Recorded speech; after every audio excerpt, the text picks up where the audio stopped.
I wanted to just talk to you a little bit more about me and my experience into why I feel I can help you on this subject.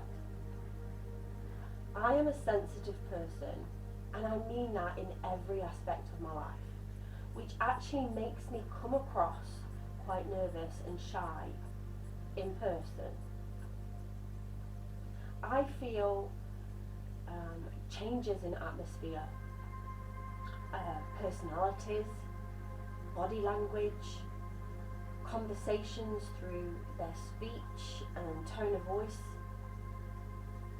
I don't drink alcohol very often because the smallest amount can affect me instantly. The same thing happens with things like loud noises, bright lights, strong smells, narcotics or prescription drugs, and I have a low pain threshold.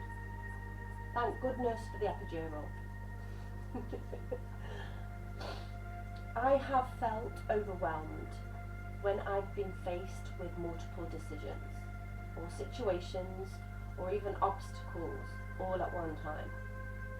In the past, I've struggled getting to sleep because of my anxieties, and I overthink. I can quite literally go over a conversation in my head that I had in the past and try and change what I would have said to that person if I was more confident in that moment. God knows why, but that's what my head wants to do at 3 o'clock in the morning or just before bed. I have struggled with waking up early in the morning, and it has affected my relationships and it's affected my work, and it has left my emotions all over the place the next day. I felt tired and drained of my energy because of these symptoms, which forced me to look at my spiritual journey and work out how I can still be the best version of myself even with these symptoms. So negative people and situations have to be avoided. I call it depression because it hasn't been diagnosed as anything else. But I do feel I suffer with ADHD, as well as those flare-up moments or when I feel overwhelmed. If I feel I'm putting in all of the effort but not getting any help back, I can feel exhausted and drained, or like my bucket's empty. When I have to make the first move all the time to keep in contact with someone, I then question my relationship with them, and then I mirror their actions.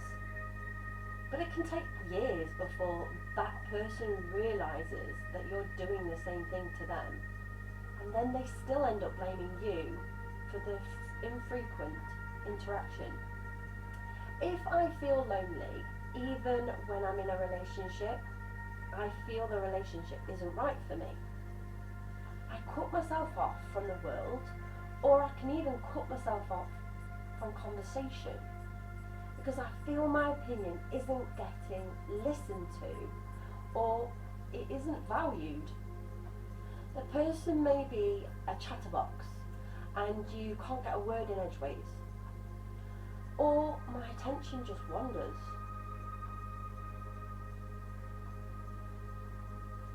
It's happened even in the most important situations, like when I'm doing training, when I'm learning in college, when I'm driving, or even when I'm watching TV or listening to the radio. All of a sudden something just sparks your interest again, or selective hearing, my mum would usually call it. And then you go, oh, what just happened? Or what was just said? I wish I was listening. Like you daydream, you go somewhere else, something happens. It's hard to explain. I've noticed I even self-sabotage myself. So if I hear or feel that someone is better off without me, I'm gone. I want the best for you as an empath. And if that's not me, I feel life is too short to be on this journey with you. Whether I'm head over heels with you or not. And that has happened in the past. I've done it with family members, friends, even partners. I get panicky and irritated when I'm put under pressure, when I'm embarrassed, when I'm judged, when I feel interrogated for something I haven't done, or if I'm being picked on. I can't even cope with the hashtag banter because I hear it and feel it as being bullying and not just as a joke. I'll give you an idea. I was watching Ghost Adventures and Zach was in a comedy club and he was sat in front of a comedian who was picking on him for his big large black glasses.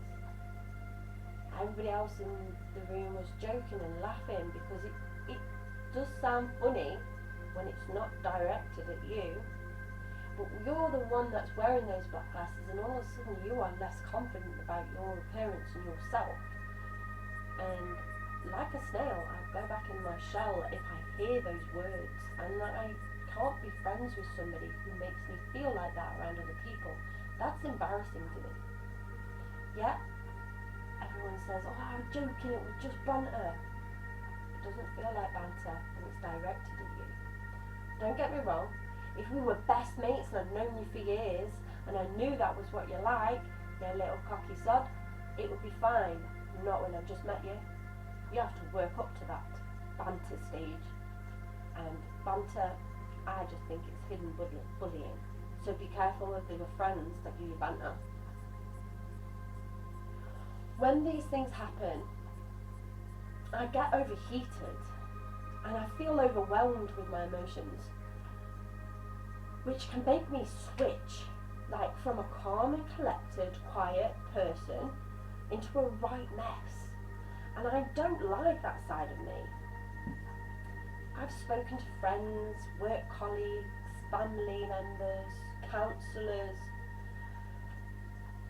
but I've never felt fixed by their words or advice. Plus, some things people say, like, suck it up, princess, or pull up your big girl pants, when you're at your lowest, that don't really work for me. Thank you, but there's better words you could have used. Nor does being told to mingle with people when you feel like disappearing from any human interaction. The most helpful doctor said to me once, you're not crazy. Even I would feel depressed going through that many things on at once. And it felt nice to be told I'm not crazy.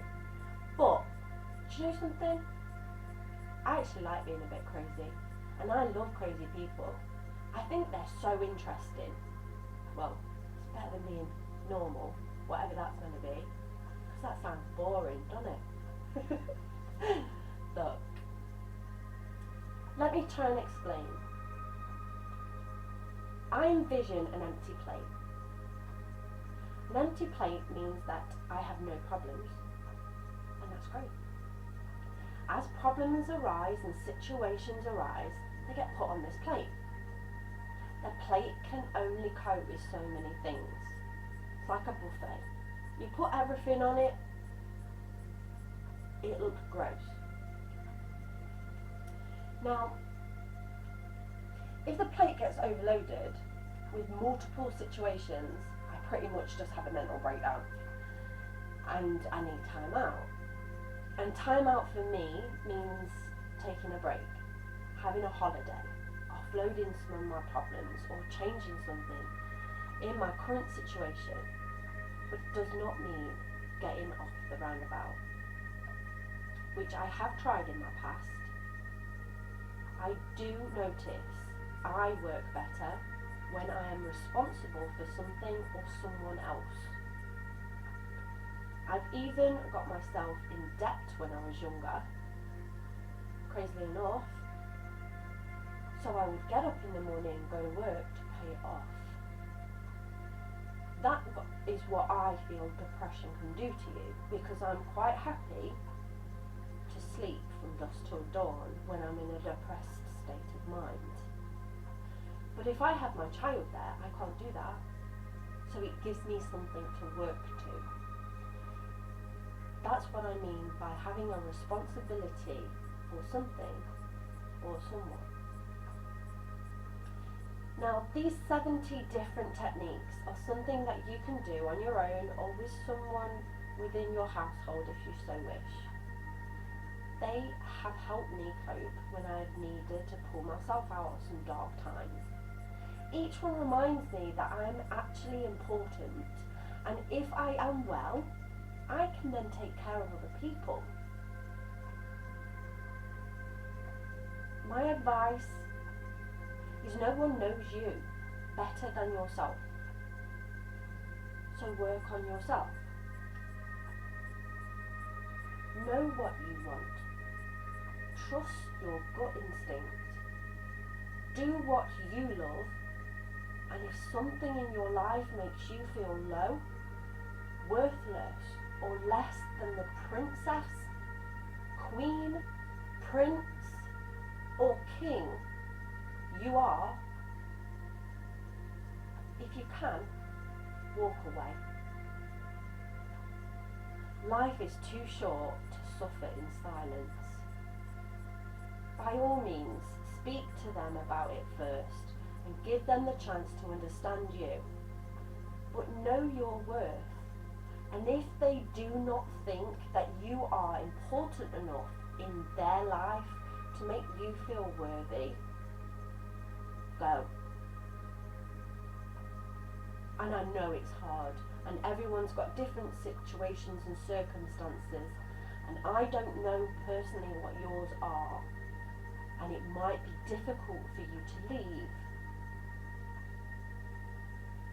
Unless you're working on a strategy, or it is your home, so it stops you and prevents you from just leaving. That can be harder, because you cannot make people go. You cannot change them, and they will do what they want. They have to do it for themselves. Plus, you can feel concerned for that person and their welfare. You might not want to put them on the streets so they're homeless or don't have the financial backing to support themselves. I know, it can be hard. Even though they may not be right for you. And I understand. The unknown and change can be scary, but it can be exciting too. If you have done it for your right reasons, it is the right path for you. Ask yourself this. Is it scarier to look back on your life and have regrets? Let me say it another way. If you died tomorrow, would you regret the life that you are living right now? The only person that can change that is you. They can't change that.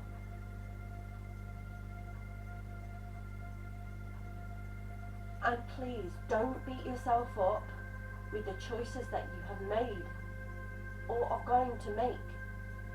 I know that someday you will feel you have made the wrong decision. Even when deep down you know you made it for the right reasons. It's just human nature to question yourself. We need to stop questioning ourselves. There might be positive, but the negative, if they have outweighed the positives, you have to leave. It's simple as that. You know what your integrity is. You know what your expectations are. You know what you will deal with and what you won't deal with. To make yourself feel better, when you're on the right path, you will start to see signs. That's for another video. But to give you a taster, double numbers, 2020, 2021, 444, 111. You see signs that you are on the right path. Look, I wish you all the best on your journey. If you have enjoyed my video, please like, subscribe, hit the notification button to be kept posted on my next updated video. And feel free to leave me a comment, an affirmation or a gratitude. But please remember, the best person to give you advice on your situation is you. Have a great day.